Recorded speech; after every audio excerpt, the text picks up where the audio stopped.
Quand un homme envisage le mariage, il marche sur une corde raide, tendue entre les promesses sucrées de l'amour et les pièges silencieux de l'illusion.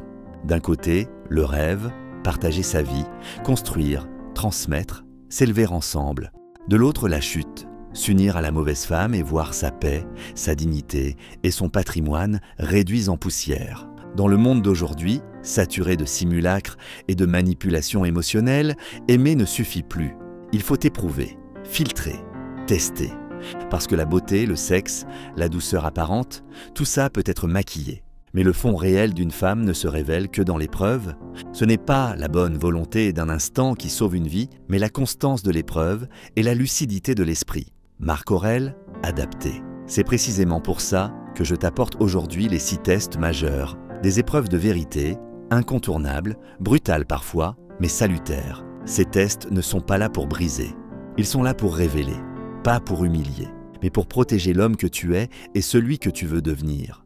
Car il ne s'agit plus d'espérer que ça va marcher, il s'agit de savoir si elle est faite pour marcher avec toi ou contre toi. Tu veux une forteresse affective, pas un château de sable sentimental, tu veux une femme stable, loyale, cohérente, pas une actrice de courte durée. Alors accroche-toi, chaque test que tu vas lire est une lame. Mais mieux vaut saigner un peu maintenant que de saigner pendant 20 ans dans une vie conjugale toxique.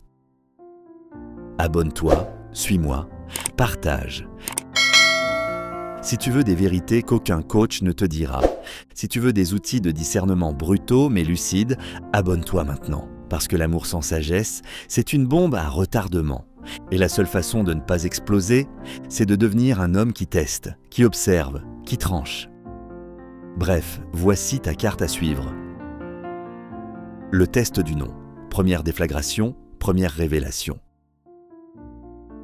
Le premier test est celui du non. Pas un non hargneux ou provocateur, mais un refus posé, ferme, indiscutable, qui sert de miroir à la relation. Dans la séduction, l'habitude est de plaire, de céder, de se montrer conciliant pour obtenir l'amour ou la paix. Pourtant, la maturité commence là où s'arrête la servilité. Dire non, c'est tracer sa frontière, c'est s'offrir la possibilité d'observer l'autre sans les filtres de la gratification immédiate et du besoin de plaire. Le contexte le veut. Trop d'hommes pensent qu'en étant toujours d'accord, en endossant le rôle du « nice guy », gentil et accommodant, ils achèteront la paix du cœur à crédit. Mais ils en payent le prix fort. Le jour où, face à une situation d'adversité ou de désaccord majeur, tout craque. Pourquoi ? Parce que celle qui n'a jamais connu ton refus n'a jamais révélé sa vraie nature. Le « non » ouvre la boîte de Pandore. Va-t-elle l'accepter dans le respect ? Vas-tu te heurter à la froideur ? Ou pire, à l'explosion ? Concrètement, tout commence par de petits refus. Un dîner coûteux décliné pour privilégier la gestion financière, une photo sexy que tu préfères garder privée, un texto auquel tu ne réponds pas immédiatement car tu t'investis dans ton travail, une conviction que tu refuses de trahir juste pour éviter un conflit. Ce sont ces instants de friction qui sont les premiers passages à l'acte de ta propre intégrité. Les réactions observées sont les clés. Celle qui accepte le refus, qui comprend même si elle déçoit, prouve maturité et respect du couple. Celle qui devient distante, manipulatrice, qui use de silence ou de culpabilisation est révélatrice d'un amour conditionné, dépendant, parfois toxique. Enfin, il y a l'explosive, celle qui n'accepte aucun cadre, menace, crie ou s'emporte, brandissant la carte du chantage affectif. Ce test est crucial car il t'indique si la relation repose sur un amour profond ou sur la poursuite sans fin de la satisfaction immédiate. L'homme qui apprend à dire non devient maître de sa route. Le pouvoir commence par la capacité de dire non, disait Épictète. Qui n'ose pas s'imposer dès le début finira souvent esclave plus tard, attaché à la chaîne de la compromission permanente. Mieux vaut perdre quelques illusoires amours immédiats que se condamner à une vie de renoncement masqué. Test de la descente sociale, l'épreuve du vide, la révélation de la loyauté. Une fois la capacité de résistance posée, la vie amoureuse doit traverser l'épreuve du vide. Le deuxième test, la descente sociale, plonge la relation dans le grand bain. Comment ta compagne réagit-elle si tu perds ce qui te met en valeur aux yeux du monde, l'argent, le statut, la stabilité, tout ce sur quoi beaucoup de relations superficielles prospèrent peut soudain disparaître. C'est un test violent, mais nécessaire, car la vie ne promet aucun confort inaltérable. Imagine, Tu annonces vouloir changer de vie, monter une entreprise, quitter ce job rassurant qui jusque-là rassurait aussi votre amour, ou tu décides de radicalement restreindre les dépenses pour investir dans un rêve, un projet plus vaste. Ou bien tu fais simplement le choix de fuir le bling-bling, de valoriser la sobriété, la simplicité, les vraies priorités. Suivant la profondeur de son engagement, ta partenaire va réagir sur 3 registres. Elle peut se renforcer à tes côtés, se retirer doucement ou exploser en refusant tout sacrifice. Celle qui reste, qui t'aide, te soutient, t'écoute et t'encourage est rare, précieuse. Elle ne parle pas de ce qu'elle perd, mais de ce qu'elle construit avec toi. Parfois, elle t'inspire même le sens du dépassement. À l'inverse, celle qui se retire, multiplie les sorties, devient moins affectueuse ou attend simplement la chute pour s'évaporer, avait plus aimé ton statut que ta personne. Enfin, la dernière, qui panique, crie, accuse ou t'humilie d'avance, exprime qu'elle ne s'est jamais préparée à la vraie vie. Elle veut bien aller au bout du monde avec toi, mais seulement en jet privé. Pourquoi ce test est-il incontournable? Parce qu'aucune destinée d'homme n'est linéaire. L'âge, la maladie, les épreuves, les choix courageux, tout peut faire plonger le navire, même temporairement. Si tu bâtis avec une compagne intéressée uniquement par tes périodes de prospérité, tu te retrouves pieds et poings liés le jour du naufrage. Sénèque disait « La fidélité ne se mesure pas à la lumière du confort, mais à l'ombre de la difficulté ». Il vaut donc mieux savoir avant l'alliance si la partenaire partage ton destin ou ton standing. Un exemple concret, un ingénieur brillant, admiré, décide un jour de tout quitter pour fonder sa boîte. Il prévient sa compagne qu'il ne pourra plus financer les restos ni les week-ends le temps du démarrage. Réponse glaciale. « C'est ton rêve, pas le mien, moi je veux garder ma vie ».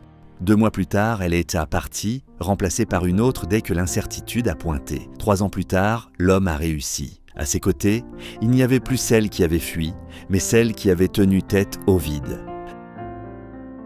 Test de la discipline sexuelle, la disjonction du corps, la quête de l'essence.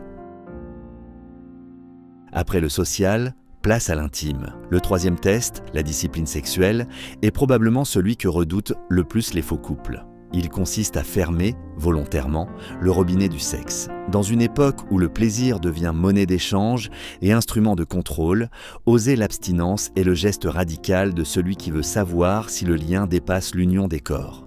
Le stoïcien ne se prive pas du plaisir par mortification, mais par recherche de vérité. Il veut savoir si sa compagne peut l'aimer pour son âme, pour ce qu'il est en dehors de ses performances physiques, pour l'énergie d'intimité non sexuelle qu'il dégage.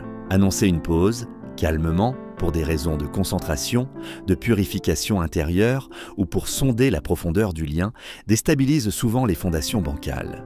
Car quand le désir s'efface, l'intérêt réel ou la dépendance affective apparaissent en pleine lumière. Les réactions sont très révélatrices. La mature respecte la décision, propose d'autres formes de connexion, encourage la construction d'espaces intimes non sexuels, restant présente et aimante. La frustrée, elle, devient froide, polémique, multiplie allusions et reproches, tente même parfois de provoquer la faute pour que tu succombes et abandonnes ta posture. Enfin, la manipulatrice profite de l'abstinence pour s'exposer, sortir davantage, entretenir d'autres relations, découvrant cyniquement qu'elle mérite mieux ou qu'elle ne supporte pas la privation.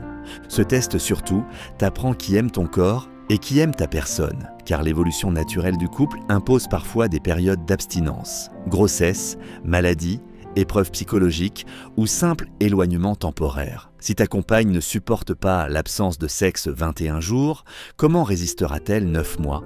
Un burn-out, une crise, une maladie grave. L'homme qui se préserve acquiert une force nouvelle, celle d'être aimé pour son essence et non pour la dopamine distribuée. Comme le dit la maxime stoïcienne revisitée, celui qui donne tout sans retenue n'obtient jamais la vérité, mais en se retenant, il révèle ce qui vaut vraiment.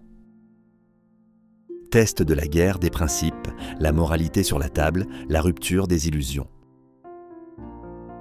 Mais l'amour ne repose pas que sur le plaisir ou la difficulté sociale. Il trouve sa stabilité dans la compatibilité réelle des valeurs, des convictions non négociables. D'où l'importance capitale du 4e test, la guerre des principes. Beaucoup pensent que le temps, l'amour et les compromis suffiront à harmoniser les points de vue. Mais construire un couple, c'est fusionner 2 visions du monde. Or, si elles s'opposent, tôt ou tard l'incendie éclate. Le stoïcien ne camoufle pas ses convictions fondamentales pour plaire. Il ose les exposer, quitte à provoquer l'inconfort ou le rejet. Cela peut porter sur le rôle de l'homme dans le foyer, la place de chacun dans le couple, les limites sociales à ne pas dépasser, la question des enfants, la gestion du patrimoine, la spiritualité ou les principes moraux non négociables. En posant ces questions, tu observes non seulement ses réponses, mais sa façon de les aborder, respectueuse, moqueuse, agressive ou stratégiquement caméléonique. 3 grands types de réactions pointent le bout du nez. La réfléchie, qui ne partage peut-être pas tout, mais s'engage à respecter ton code, à dialoguer, à ne pas chercher à te rééduquer selon la doxa du moment. La défensive, qui attaque, dénigre, accuse de machisme ou de passéisme, veut te déconstruire, quitte déstructurer tout ce que tu es. Et la manipulatrice, capable de jurer adhésion pour obtenir l'alliance avant de tout renier une fois lié. Ce test cible le vrai, rien que le vrai, car l'échec amoureux vient souvent d'avoir caché, minimisé ou différé la confrontation sur l'essentiel par peur de perdre trop tôt. Or, ce que tu acceptes en silence aujourd'hui deviendra ta prison demain, affirmait déjà Sénèque. La morale commune est le socle du couple. Sans elle, il n'y aura jamais que concession humiliée ou conflit perpétuel. Mieux vaut perdre une conquête que de renier son âme. Test de loyauté dans l'absence, quand le regard se détourne, la vérité apparaît. Le 5e test, celui de la loyauté dans l'absence, cible une toute autre dimension, souvent négligée. Loin d'exiger, loin de provoquer la réaction par le conflit, il se contente d'organiser le vide, de s'absenter stratégiquement. Un départ en voyage, un projet qui t'absorbe, une réduction délibérée de ton attention sont les conditions parfaites pour voir ce que l'autre fait quand personne n'observe. Car tant que tu es là, elle joue son rôle. Mais dès que tu retires ta lumière, ses choix s'éclairent d'une vérité crue. Reste-t-elle fidèle, discrète, investie à distance? Panique-t-elle? Réclame-t-elle toujours plus d'attention? Sombre-t-elle dans la dépendance affective ou dans les accusations travesties? Pire, récupère-t-elle tout son espace disponible pour multiplier les sorties, les publications ambiguës, les recherches d'attention masculine de remplacement? Ce test est brutal car il ne laisse aucune place à la négociation. C'est la mise à l'épreuve de la fidélité dans l'ombre, là où personne ne surveille. La vraie loyauté commence quand la vigilance s'arrête, rappelait la sagesse stoïcienne. Beaucoup d'hommes découvrent trop tard que leur présence était la seule barrière à la dérive de leur compagne. Mais une fois absent, la vérité tombe. Tu n'avais pas une constructrice à tes côtés, mais une consommatrice de ta présence, incapable de bâtir dans le silence, dans l'autonomie ou même l'attente. Tu es à Paris, en déplacement, ton téléphone sonne moins, tu postes moins, tu es moins disponible. À ton retour, certaines femmes auront attendu, utilisé ce temps pour grandir aussi, s'occuper, préserver le nid. D'autres auront profité de ton absence pour explorer, s'exposer et chercher ailleurs ce que tu ne pouvais plus offrir temporairement. Le test du vide montre si la fidélité est un contrat ou une nature profonde. Test de la jalousie inversée, le miroir du double standard, la dernière frontière. Enfin, le 6e test, la jalousie inversée, boucle la boucle, il pose la question de la symétrie, de la justice émotionnelle absolue. Beaucoup de femmes modernes exigent la liberté totale pour elles, poster des photos sexy, entretenir des relations sociales ouvertes, rechercher validation et attention, mais veulent en même temps contraindre leur partenaire à la plus stricte monogamie visible. L'homme doit être discret, monacal, à la limite invisible, pendant qu'elle collectionne les likes et les DM flatteurs. Tu renverses donc la situation. Tu travailles ton apparence, tu postes des photos où tu rayonnes, tu te montres à des événements sociaux, tu ne caches plus les compliments reçus, tu sublimes ta valeur sans arrogance mais sans honte. Observation sans justification. Comment va-t-elle réagir ?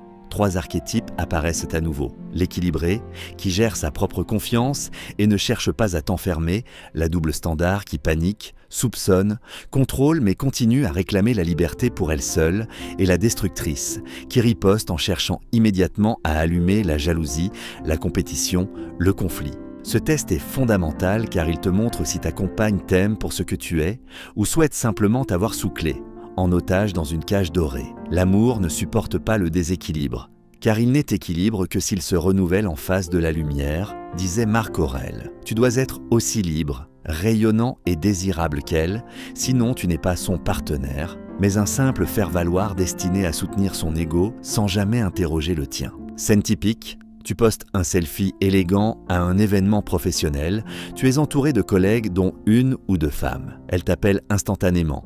Interrogatrice, suspicieuse, c'est qui la fille à gauche? Pourquoi ce filtre? Pourtant, la veille, elle postait un réel à la salle de fitness en crop top moulant, légendé « Self-confidence only ». Tu viens d'exposer le grand jeu du double standard. Dans la succession de ces 6 tests, ce n'est pas uniquement la solidité de ton couple que tu révèles, c'est ta capacité à te respecter, à ne jamais abdiquer ton discernement au nom d'un amour illusoire. Ces épreuves ne sont pas des jeux cruels, mais des révélateurs sans pitié de la vérité. Le couple n'est solide que s'il naît dans la lumière, la loyauté, la compatibilité et l'authenticité. Tout le reste n'est que mascarade, prologue à la frustration et à la désillusion. Ose imposer chacun de ces tests, ose préférer une vérité crue à un long mensonge confortable. Car, disait Sénèque, le bonheur de ta vie dépend de la qualité de tes relations et non de la somme de tes compromis. À la fin, que reste-t-il de plus précieux que d'être aimé sans condition, respecté sans calcul et accompagné par une reine qui traverse les tempêtes autant qu'elle saisit la lumière? Sois cet homme rare et lucide, qui ne cède ni sur ses principes ni sur sa liberté, mais qui offre à la femme qui aura passé ces épreuves un engagement véritable, entier et indestructible. Voilà l'amour stoïcien, rugueux, profond, mais aussi le seul susceptible d'embrasser la durée.